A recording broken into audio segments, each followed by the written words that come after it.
नारायणाय विहाय वासुदेवाय धीमहि तन्नो विष्णु प्रचोदयात। आज हम सुनेंगे इंदिरा एकादशी की व्रत कथा। प्रेम से बोलिए श्री हरि विष्णु भगवान की जय। ओम पितृदेवाय नमः।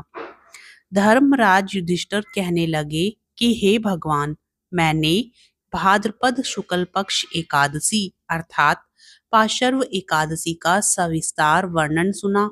अब आप कृपा करके मुझे अश्विन माह के कृष्ण पक्ष की एकादशी के विषय में भी बताइए। इस एकादशी का क्या नाम है तथा इसके व्रत का क्या विधान है? इसका व्रत करने से किस फल की प्राप्ति होती है?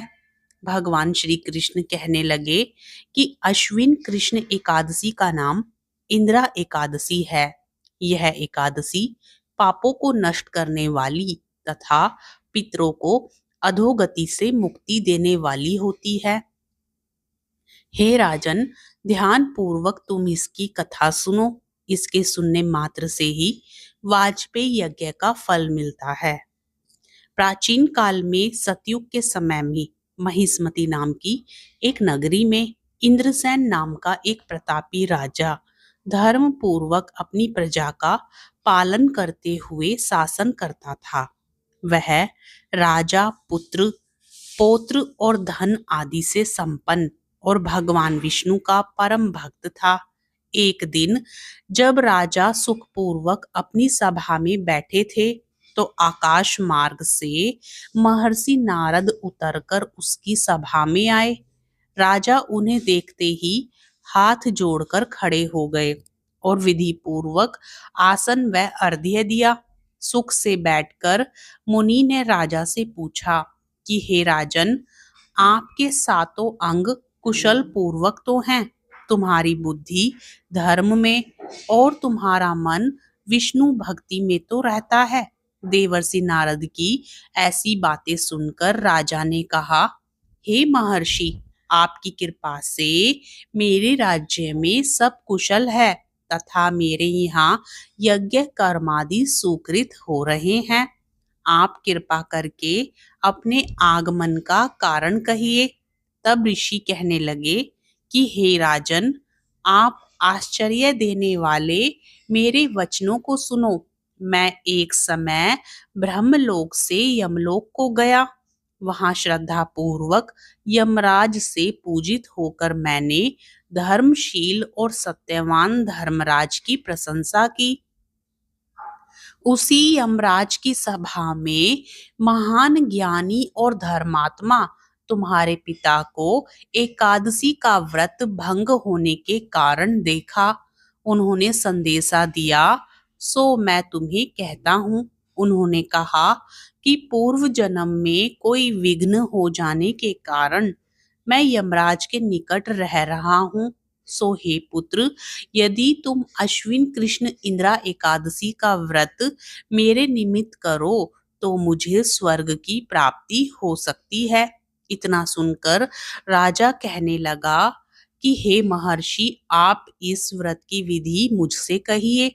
नारद जी कहने लगे, अश्विन माह की कृष्ण पक्ष की दशमी के दिन प्रातःकाल श्रद्धा पूर्वक स्नान आदि से निवृत्त होकर पुनः दोपहर को नदी आदि में जाकर स्नान करें।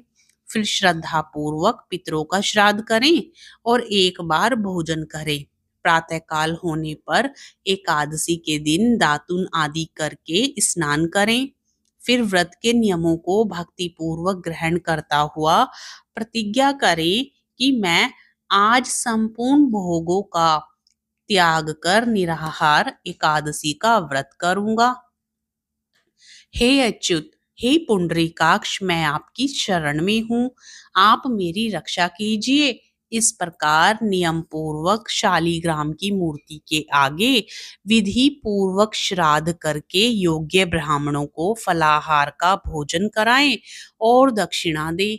पितरों के श्राद्ध से जो बच जाए उसको सूंघ कर गौ को दें तथा धूप दीप गंध पुष्प निवेद्य आदि सब सामग्री से ऋषिकेश भगवान का पूजन करें। रात में भगवान के निकट जागरण करें।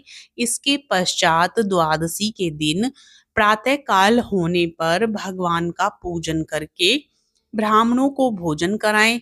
भाई बंधुओं, स्त्री और पुत्र सहित आप भी मौन होकर भोजन करें। नारद जी कहने लगे कि हे राजन, इस विधि से यदि तुम आलस्य रहित होकर इस एकादशी का व्रत करोगे तो तुम्हारे पिता अवश्य ही स्वर्ग लोक को जाएंगे। इतना कहकर नारद जी अंतर ध्यान हो गए। नारद जी के कथनुसार राजा द्वारा अपने बांधवों तथा दासों सहित व्रत करने से आकाश से पुष्प वर्षा हुई और उस राजा का पिता गरुड़ पर चढ़कर विष्णु लोक को गया। राजा इंद्रसेन भी एकादशी के व्रत के प्रभाव से निष्कंटक राज्य करके अंत में अपने पुत्र को सिंहासन पर बैठाकर स्वर्ग लोक को गया। हे युधिष्ठिर, यह इंद्रा एकादशी के व्रत का महात्म्य मैंने तुमसे कहा। इसके पढ़ने और सुनने से मनुष्य सब पापों से छूट जाते हैं और सब प्रकार के भोगों को भोगकर बैकुंठ को प्राप्त होते हैं। प्रेम से बोलिए एकादशी माता की जय, श्री हरि विष्णु भगवान की जय। तो मित्रों, ये थी इंदिरा एकादशी की व्रत कथा।